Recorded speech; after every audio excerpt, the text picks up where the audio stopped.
The snow was supposed to make it beautiful, but it only made the silence louder. Merrin stood at the church steps in her mother's altered wedding dress, the hem trembling in the wind, her lips cracked from the cold. Behind the wooden doors, music faltered and stopped. Then came the sound of boots, dozens of them, walking away. The pastor emerged first, not meeting her eyes. Then the bridesmaids, whispering behind gloved hands. And finally, his mother, red-faced, arms crossed, saying only, "No man wants a bride who can't bear." Merrin didn't cry. She didn't chase them. She only stood until her feet burned, then froze. A sack was dropped at her feet, filled with what had once been a dowry. "It's best you go now," the pastor said quietly, as if her sadness were a sin. So she walked, limping slightly from the frostbite that never healed right after last year's illness, and made it as far as the edge of town before the tears came. She didn't sob. She hid her face in the snow, hands clenched, breath fogging the earth beneath her like a prayer no one was listening to. Hours passed. Her fingers turned numb, her thoughts scattered. And then came the sound of snow cracking under weight. Not hoof, not boot, but something heavier and slower. She didn't look up. She didn't care if it was a bear, a thief, or the storm come to finish her.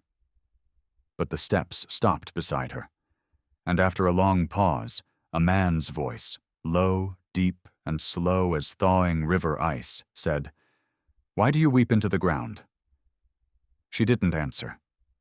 He knelt beside her anyway. She felt heat, real heat, coming off his body, and then nothing. He didn't touch her. He waited. When she finally lifted her face, eyes swollen and lashes rimmed with ice, she saw him, towering, fur-lined coat over wide shoulders, skin like coppered bark, dark braids falling over a leather vest, and eyes, not cruel, not curious, but steady. Lakota. Giant. His name she didn't know, but he didn't recoil. Instead, he reached slowly, took her shaking hands in his, and kissed them. Not like a lover, like a ritual. "These hands," he said, voice barely more than breath, "don't belong in the cold." And then, "Come warm me." Not a command, an offering. Merrin looked at the fire he'd already started nearby, small, but enough. And for the first time in hours, she stood. Not for them, for herself, and followed him. The trail he led her through was barely visible, hidden beneath evergreens bowed by snow, their branches whispering in Lakota to a world she didn't understand. Merrin didn't speak. Neither did he. The only sound was the creak of his leather satchel and the crunch of her uneven steps behind him. Her soaked dress clung to her legs like regret. But she didn't stop. When they reached the clearing, she saw it. His cabin. Not a house, but a structure built like its maker. Broad, battered, and standing against winter like it owed nothing to the world. Smoke curled from the crooked chimney, the scent not of pine or cedar, but of salt and ash, something primal. He pushed open the door and stepped aside for her to enter first, and something in that small gesture, unspoken permission, settled her trembling without warmth. Inside, it was sparse. A hearth with dying coals, a fur rug, a single bed layered with stitched hides, and along the back wall, an altar of sorts. Stones, feathers, and carved bones arranged in careful reverence. He removed his coat, shook off the snow, and said nothing as he knelt at the fire. Merrin remained near the door, unsure if this was shelter or ceremony. Then he looked at her, pointed to the fire, and said, "Feet." She hesitated, clutching the wet fabric of her skirt, her face burning more than her frost-bitten toes. "They're not nice to look at," she muttered, voice hoarse from cold and shame. But he didn't move, didn't blink. Slowly she stepped closer, sat on the fur, and began to peel away her stockings. Her feet were blistered, bruised from the cold, and years of pretending she didn't limp. She couldn't meet his gaze, but he didn't laugh, didn't flinch. Instead, he reached for a pot resting in the coals, poured warm water into a carved wooden bowl, and placed it in front of her. Then, wordlessly, he dipped a cloth, wrung it, and took her foot as if it were something sacred. Merrin's breath caught. No one had touched her like that. Not even the man who left her at the altar. Not with tenderness. Not like he saw value. He wiped gently, rinsed, and pressed herbs from his pouch against the worst burns. "You don't owe me," she whispered. He looked up, his eyes catching firelight. "You walked here," he said. "The path deserves to be honored." Merrin blinked hard, because no one, ever, had called her walk anything but a flaw. She didn't thank him. That felt too small. She just let the tears fall freely this time, and he didn't look away. The next morning, Merrin awoke beneath hides that smelled of smoke and pine, with her feet wrapped in soft leather strips and propped near the warm hearth. The cabin was silent but not empty. He was there, seated cross-legged by the door, carving something from a piece of antler, his large hands impossibly gentle with the blade. She tried to sit up without disturbing him, but his eyes flicked toward her with quiet awareness. No surprise, no alarm, just presence. "You didn't leave," she said softly. He paused in his carving, glanced at the snow still falling outside, then looked back at her. "You are not healed." That was all. No questions, no accusations. Merrin studied him in the soft morning light, the scar that ran along his jaw, the necklace of beads and bone that rested against his chest, the stillness that wrapped around him like armor. "What's your name?" she asked. He didn't answer. She wondered if he understood her. Then he stood and walked to the shelf above the hearth, pulled down a shallow wooden bowl and a small bundle of dried meat. He laid them in front of her and said, "Eat." And she did, because hunger had started to return, and with it, a kind of aching clarity. She chewed slowly, aware of how out of place she looked in her torn wedding dress, now crusted with dried snow and sorrow. "They said I was cursed," she murmured, not sure why she spoke it aloud. "That I'd never bear children. That's why he left. That's why they threw me out." The carving in his hand stopped. He looked up. "A man who leaves because a woman does not carry life," he said slowly, "has never carried grief." She stared at him, stunned by the weight in his voice. He placed the antler carving beside her. It was a bird in mid-flight, wings outstretched, perfectly balanced. "My people give names by story," he continued, "but you carry silence." Merrin felt something twist in her chest.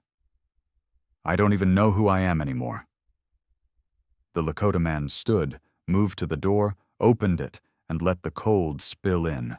He gestured toward the snow.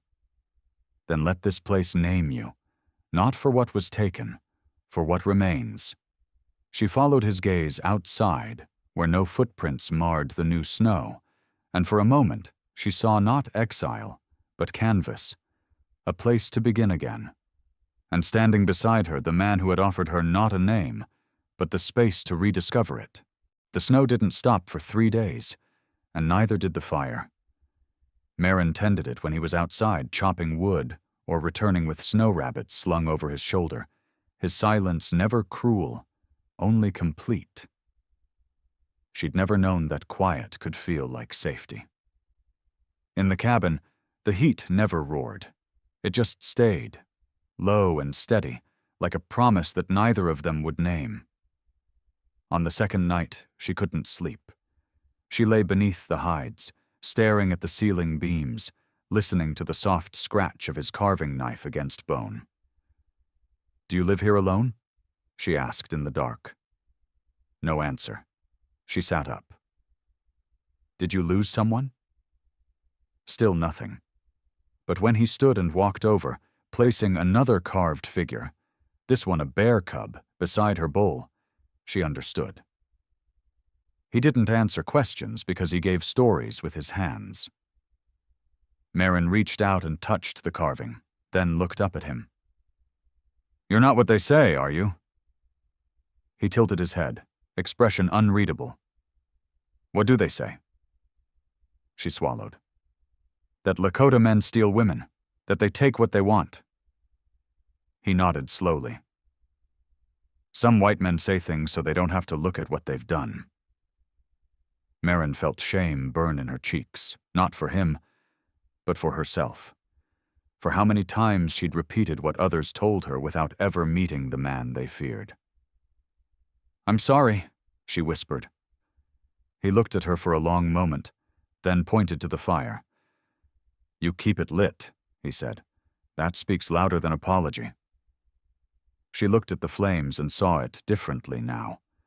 Not as survival, but as something sacred. Every hour she fed it wood. It fed her back a sense of place. "What do I call you?" she asked. This time he answered, "Koan." It rumbled low from his chest like wind through pine. "It means snow that does not melt."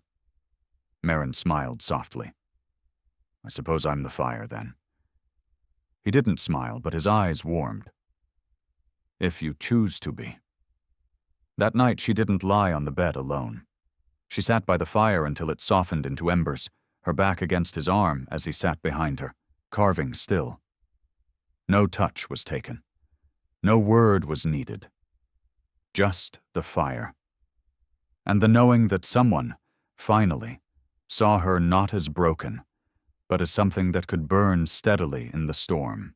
They came at dawn, just as the snow began to crust into glitter beneath the rising sun. 3 men on horseback, faces chapped red, rifles slung casually across their backs. Marin saw them through the small window before Koan did. She didn't scream. She only stood, her heart pounding as the old shame rose fast in her throat. The man in the lead was Eli Maddox, her former groom, riding with the same smug lean he'd had when he left her shivering on the church steps. The other 2 she didn't know, but their eyes slid over the cabin like they were choosing what to take. Koan stepped out the door without a word, arms crossed, calm as the mountain itself. Marin watched from behind the hide curtain, her fingers trembling. "Heard you found yourself a stray," Eli called out, boots crunching on the packed snow as he dismounted. "Thought maybe she wandered too far. We're just here to return her." Koan didn't move, didn't blink. "She walks where she chooses." Eli laughed. "That so?" "Because where I'm from, brides don't run off into the woods with beasts." That word hit Marin like a slap, but Koan only lowered his gaze and said quietly, "Then your world is small." One of the others raised his rifle slightly, a not-so-subtle warning. "We don't want trouble," he said. "Just the girl." Koan didn't reach for a weapon. He only stepped forward and said, "She is not yours." She never was. Eli's smile cracked. "She was left at my altar." "You left her," Marin said suddenly, stepping out of the cabin, her bare feet in the snow, dress clutched at the waist. Her voice shook, but it didn't break. "You threw me away." The men stared. "And he," she said, nodding to Koan, "didn't take me. He sheltered me." The second man spat in the snow. "He's not even Christian." "No," Marin said, "but he's more Christ-like than any man who stood in that church." That silenced them for a beat. Eli's eyes narrowed. "This ain't over." Koan took a single step forward. "It is. You just don't know how to leave with your pride broken." Eli mounted his horse, scowling, but didn't argue. The three turned and rode off. Merrin's legs shook, but she stood tall until they disappeared. When she turned to Cohen, he said only, "Your fire is strong." She didn't know if he meant the one in her chest or the one in the hearth. But both were burning. That night, the fire seemed to burn brighter, though no more wood had been added than usual. Merrin sat close to it, knees drawn up beneath the fresh wool blanket Cohen had left for her without comment. Her hands were still shaking, but not from fear. From release. The confrontation had unearthed something long buried, her voice, her claim. She had spoken, not as a bride discarded, but as a woman chosen. Cohen moved about the cabin with silent rhythm, adding herbs to a clay bowl, mending a cracked bead strand with the patience of a man who had lived many winters alone. Merrin watched him, wondering what silence cost a person when it lasted too long. "Why did you wait for me?" she asked softly, unsure what she meant. Why had he stayed when she wept into the snow? Why hadn't he taken what others would have? Why did he keep the fire going? Cohen looked up slowly. "I've been waiting," he said, voice low as embers, "for someone who sees what warmth is worth." Merrin blinked. "Warmth?" He nodded. "They come to men like me for strength, for fire in war, but not to sit by the hearth, not to ask why I keep carving birds." Merrin glanced at the small row of carvings on the mantel. The bird, the bear cub, a woman's hand holding a feather. "You carve what you miss," she said. He met her eyes then, and for the first time, something behind them cracked open. "I carve what I remember, so it does not vanish." She stood slowly, walked to the mantel, and picked up the hand with the feather. "Who was she?" Cohen's breath was steady. "My mother. She sang with feathers in her palm. When they took her, I kept the song in my memory." Merrin turned the carving over in her hand and whispered, "I'm so sorry." He rose, crossed the room, and took the carving from her gently. "Don't be. You walked to me. That means the song still finds a way through the cold." Her throat tightened. She had been buried under rejection, under frost, under the lie that her womb, or lack of one, was the sum of her worth. But this man, carved by pain, offered her nothing but presence. He took nothing, demanded nothing, only made space.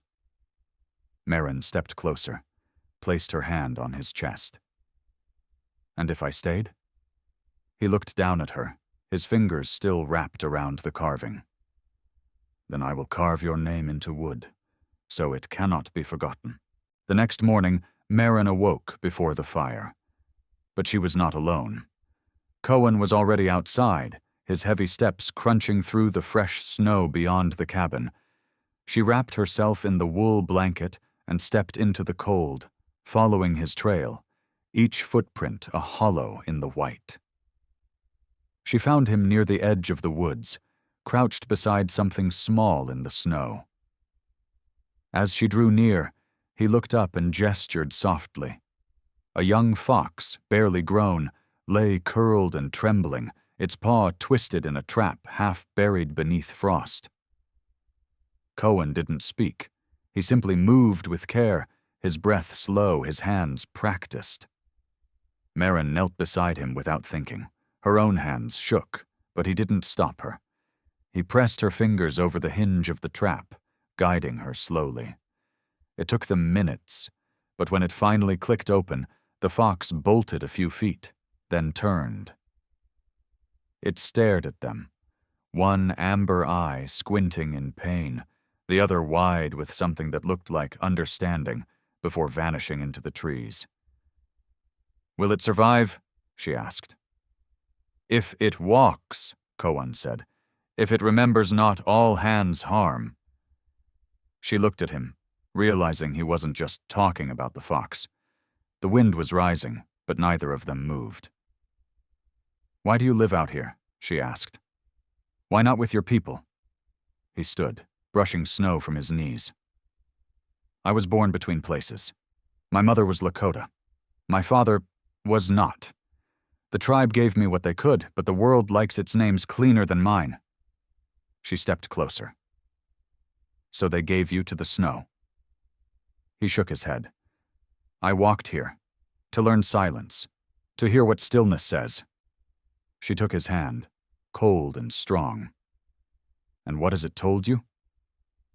Cohen looked at their footprints in the snow, his wide, deep, hers smaller, uneven, and then back to her. That the snow doesn't care how you walk, only that you do.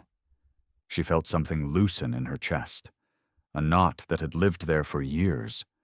No one had ever told her that before, not the doctors, not the priest, not her mother or her would-be husband. Just this man, who lived where no one else dared. As they turned back toward the cabin, their steps overlapped, hers slipping into his slowing to match her limp. The fox's tracks disappeared into the trees, but theirs stayed behind, side by side, pressed into snow that hadn't yet melted. Back in the cabin, Maren began to sew. Not because anyone asked her to, and not because she felt like she owed it, but because the silence between her and Cohen had become something soft enough to hold her, and it asked to be answered with creation. She found a trunk of old hides and tattered fabric tucked beneath the sleeping platform. Cohen only nodded when he saw her sorting through it, as if he had known she would find it when she was ready. She stitched without a pattern, just instinct. Scraps of wool, softened leather, bits of pale cloth worn almost transparent. The blanket took shape slowly, uneven but honest, like her own healing. Cohen said little, but each night he added another carving to the shelf. A rabbit curled beneath brush, a mother's hands braiding a child's hair, a winter tree with one red berry. When she asked what it meant, he said, "Not all fruit falls in summer." That night, he placed a pile of cedar branches beside the hearth and said, "We'll burn this when you finish the blanket." She frowned. "A fire?" He nodded. "For the name you no longer carry." Maren stared at him, unsure if he meant her maiden name, the one she was married under, or the one she'd never dared to make for herself. It didn't matter. Something in her cracked wide open. On the fourth night, she laid the finished blanket across her lap. It wasn't beautiful, but it was warm, and it held her story, stitched in uneven thread, the kind only someone watching closely would recognize. Cohen stepped forward silently, took it in both hands, and draped it over her shoulders. "Now you have your own fire," he said. "One that walks with you." She reached up, touched his wrist. "What happens to women like me?" she whispered. "The ones who were thrown away?" He knelt beside her, his gaze steady. They become the ones who choose, because they know what it means not to be chosen. A log cracked in the fire, and outside the snow finally slowed, flakes drifting lazily, no longer angry. Maren leaned forward, forehead against his. "Then I choose this. I choose you." He didn't speak. He just placed a carved token in her hand, a flame cradled between two palms, and whispered, "You are no longer waiting. You are home." That night, they burned the cedar and let the smoke carry the last of her old names away. The fire didn't flicker. It welcomed her. They climbed to the ridge at dawn, snow whispering beneath their boots, silence folding around them like a blanket too warm to question. Maren carried nothing but the carved flame in her palm. Cohen held a small pouch slung over his shoulder, worn leather and beads dull with age. The world below shimmered in the new light. White valleys, frozen rivers, black pine reaching like fingers toward the sky. She wasn't breathless from the climb. She was breathless from the stillness. At the top, he led her to a flat stone, wide as a table, half buried in the slope. He knelt beside it and cleared the snow gently with his sleeve, revealing names carved in careful, slanted lines, some Lakota, some English. "My mother's," he said, pointing to one near the edge. "And my grandfather's, who could not write but asked a friend to mark it for him. We carve only those who earned the mountain." Merrin stood back, heart pounding. "And you're adding mine?" Cohen looked up at her. "Only if you want to stay." She stared at the empty space in the center of the stone. "What if I don't deserve it?" He reached into the pouch and pulled out a small, worn carving knife. "Then neither did I. But this mountain doesn't care for perfect. It remembers the ones who returned to the fire." Her throat tightened. "What name do I use?" He handed her the knife. "Yours. Or the one you choose." She knelt beside him, her hands trembling. She didn't want her old name. It had been spoken behind closed doors, written on church ledgers where she was reduced to barren or abandoned. She wanted something that lived.